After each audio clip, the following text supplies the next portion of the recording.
C'est parti pour une nouvelle vidéo incroyable. Le 9 janvier, le mercato était calme, le calme plat. Et ce 9 janvier, ça part de tous les côtés, que ce soit à Paris et à Manchester City. Alors ça va encore critiquer les deux clubs les plus riches du monde peut-être. Nono est avec nous, salut Nono. Salut Sacha. Voilà, hein, on ne s'attendait pas à une journée comme ça. Et ça a été de tous les côtés. Ce matin, vers midi, la presse italienne et l'équipe qui confirme que Kvaratskhelia est très proche de s'engager au Paris Saint-Germain. Donc voilà, on a vu d'où venaient les infos, est-ce que c'était vrai ou est-ce que c'était une petite rumeur comme ça pour faire du buzz. Mais non, tout le monde a confirmé, les médias italiens, les médias napolitains, les médias français, les médias anglais. Donc voilà, Kvaratskhelia, Nono, pourrait s'engager dans les prochains jours au Paris Saint-Germain. Le Napoli n'est plus contre une vente. Même Antonio Conte ne compte plus sur le joueur, sachant qu'il veut absolument rejoindre le Paris Saint-Germain depuis 1 an et demi. Naples avait dit un grand nom à l'été 2023 et à l'été 2024, mais là maintenant ils sont prêts à le vendre. En plus ils ont besoin de liquidité. Donc maintenant il ne reste plus qu'à se mettre d'accord sur le montant du transfert. Alors Aurelio De Laurentiis demande 80 millions d'euros pour laisser partir le joueur. Paris aurait fait une offre de 60 millions d'euros plus Milan Skriniar, mais ça a été refusé catégoriquement par Aurelio De Laurentiis. Il n'y a aucun joueur qui intéresse le Napoli. Donc ce sera soit 80, soit rien. Je pense quand même que Paris va faire tout son possible pour faire baisser le prix. On se rappelle de Joao Neves. Au début c'était 120, 110, 100 et à l'arrivée ça a fini à 65 plus 5 millions de bonus. Donc voilà. C'est un choix de Luis Enrique. Donc là vraiment, là ils se sont mis à genoux devant lui. C'est lui le réel patron, Nono.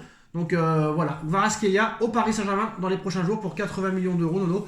Qu'est-ce que tu en penses ? Eh ben enfin une bonne nouvelle, là ça a l'air d'être du sérieux. Ah, c'est du Donc sérieux. là j'y crois vraiment beaucoup. Bon très très bon joueur, très très bon joueur. Moi j'aurais aimé la doublette avec Osimhen, mais je suis gourmand.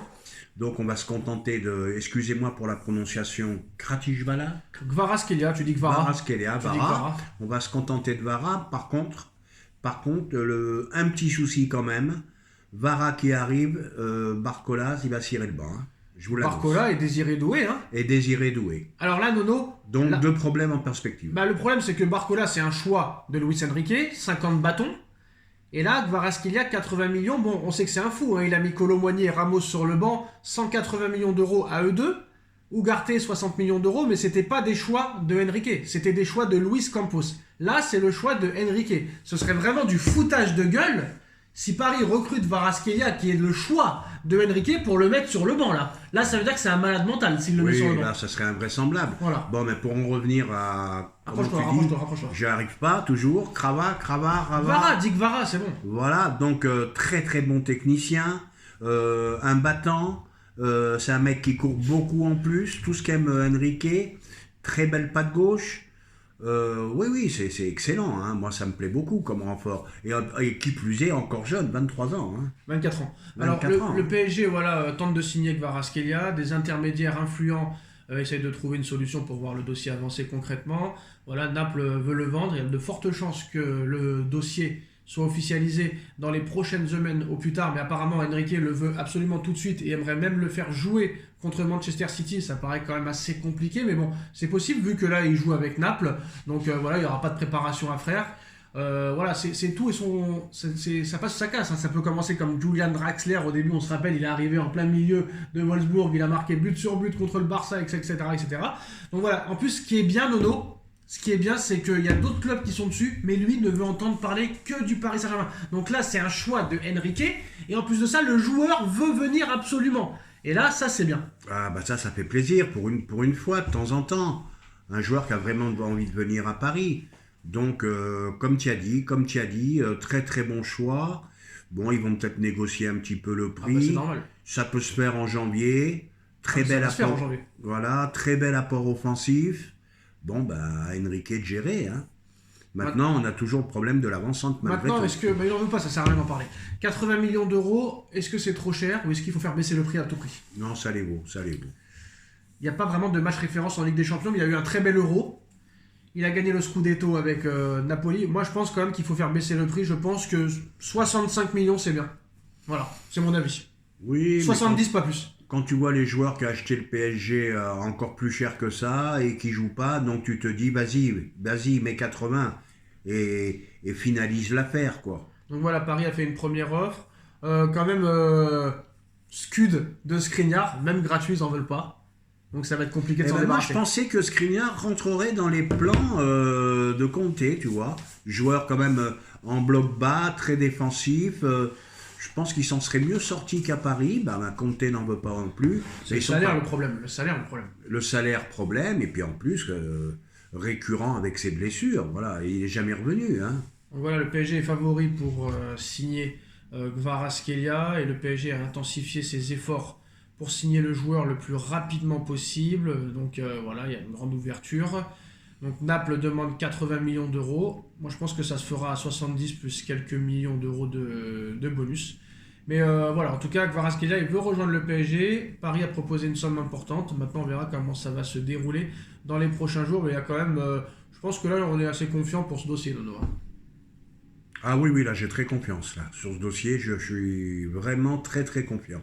Alors il y en a qui sont en train de parler aussi d'une piste qui vient de nulle part, Nono, mais voilà, c'est Sport Express et Foot Mercato qui lancent l'info. Le PSG serait sérieusement intéressé par Manfred Ugalde, meilleur buteur du championnat russe. L'attaquant costaricain de 22 ans cartonne avec le Spartak Moscou, 15 buts en 18 matchs de D1 russe cette saison. Là aussi, par la demande de Enrique, mais plus pour un rôle de joker. Quel message tu envoies à Ramos ? Non, mais Ramos, ça y est, il l'a tué. Et là, si en plus tu es sur un mec pour être simplement joker, là tu le tues encore plus. Donc voilà, donc avec Enrique, quand même, faut faire attention. Hein.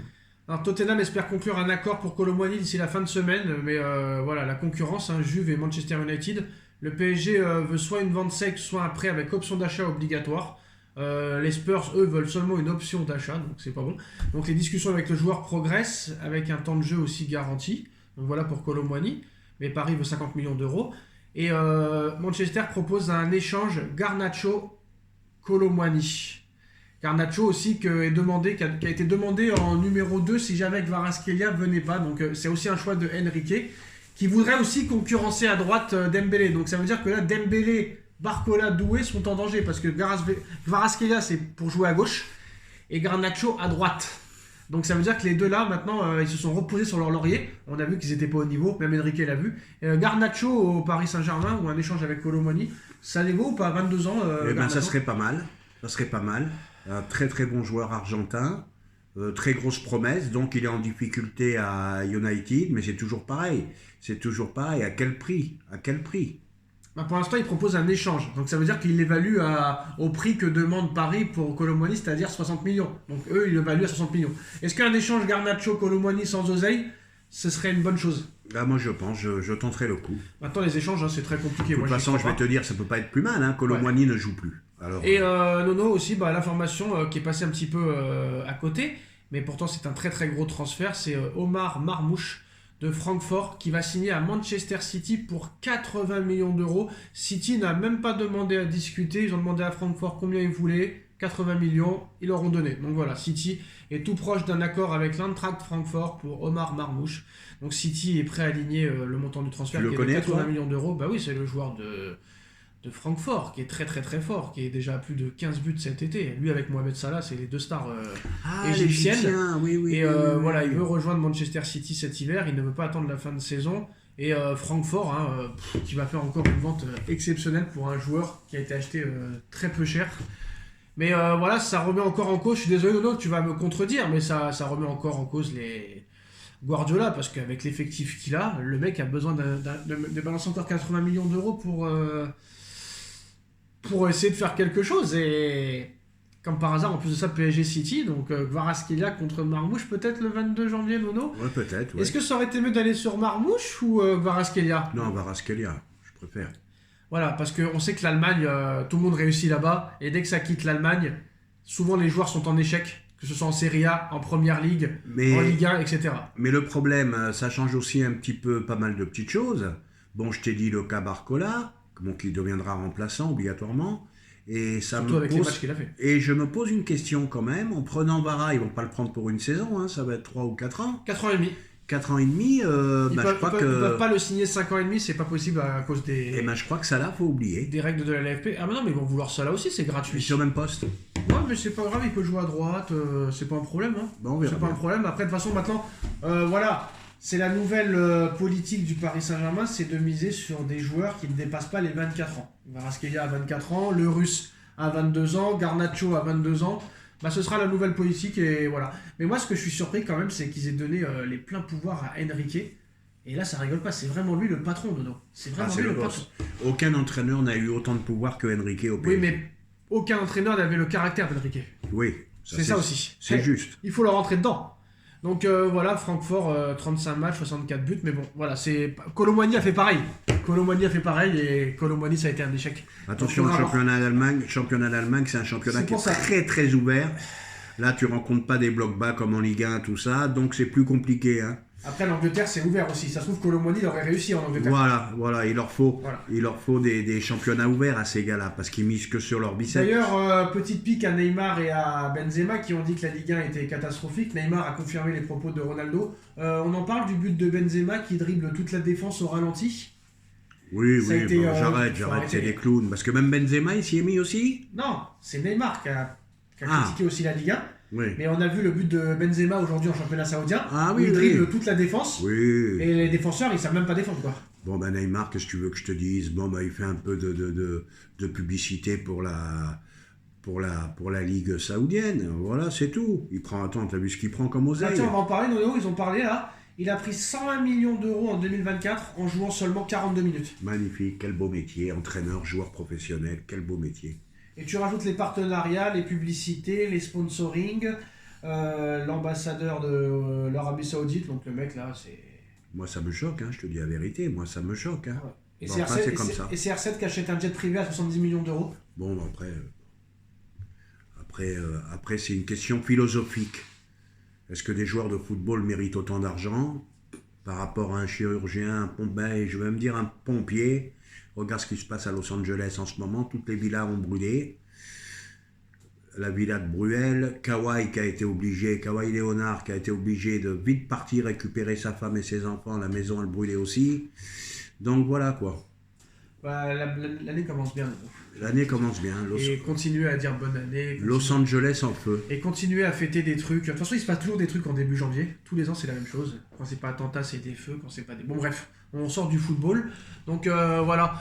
On va aussi parler peut-être d'autres infos ce soir. Mais pour l'instant, on s'arrête là sur les infos mercato. Donc voilà, Kvaratskhelia, excusez-moi, proche de s'engager avec le Paris Saint-Germain. Omar Marmouche va recruter. Ah bah voilà, City aussi s'apprête à recruter Abdoukodir Koukhanov. Non, c'est pas un combattant d'MMA. C'est le défenseur central du Racing Club de Lens. Dernière offre datant d'aujourd'hui, 50 millions d'euros bonus compris. City devrait boucler son arrivée avant celle de Marmouche. Donc ça veut dire que Guardiola prend deux joueurs. 130 millions d'euros, deux joueurs quand même qui n'ont pas d'expérience en Ligue des Champions, Nono. Hein. Mais Guardiola est un grand coach apparemment, donc c'est pas grave. Moi, ça me surprend. Voilà. Et Bon, quand il a l'air bon ce Ouzbek. Il a l'air bon. Mais attends, 6 mois de Ligue 1, il jouait l'année dernière, je ne vais pas dire de conneries non plus. Bon, ben je vois pas non plus. Voilà, c'est pas Pouyol, c'est pas. Bah, si Guardiola le veut, Nono, il faut se poser des questions aussi. Parce que, après, est-ce que c'est vraiment un grand coach? Oui, avec des grands joueurs. Oui, là, ben, s'il le veut, c'est qu'il y a des qualités et il y a du potentiel. Hein. Et que vont devenir les joueurs quand ils vont revenir de blessure qui les remplacent là? Ça va être chaud. Ouais, ça va être chaud. Après, c'est à lui de gérer le vestiaire. Hein. Le fair play financier n'existe plus là. Non. Voilà, on est d'accord. Donc voilà, bah, City est sur le point de recruter Koukhanov pour 50 millions d'euros, bonus compris. Donc là, Nono, ce 9 janvier, incroyable. Hein. Kvaratskhelia 80 millions à Paris, Omar Marmouche 80 millions à City, Koukhanov 50 millions à City. Ça risque d'être un mercato hivernal plus chaud que prévu. Ah, ça envoie la monnaie, ça envoie les lasagnes, frère. On va voir si ce sera justifié. Et bah là, ça va être intéressant ce PSG City. Si Marmouche et Koukhanov jouent et que Kvaratskhelia joue, ça va être chaud. Et puis t'es pas à l'abri d'une autre recrue pour le PSG. Et surtout qu'en plus de ça, c'est le 22e contre le 25e. Hein. Donc incident au parc prévu, je vous le dis. Voilà, à tout à l'heure pour de nouvelles infos. Tchuss. Tchuss.